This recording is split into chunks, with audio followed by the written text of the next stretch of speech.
বন্ধু, এটা ব্রিটিশ শাসন নীলকর সাহেবের একটা অস্তিত্ব। এটা বাগদা থানার অন্তর্গত। না, এটা হ্যাঁ, বাগদা থানার অন্তর্গত নীলকুঠি। এইখান থেকে নীলের বীজ বন্টন করা হতো। এখানে আজকে এসছি, ঘুরতে এসছি।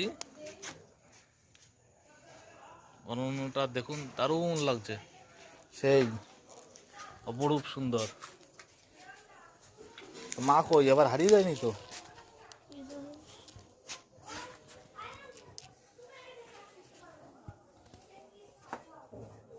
আয়, নাম নাম নাম, ওইদিকে আর না, ওইদিকে আর না, নাম নাম।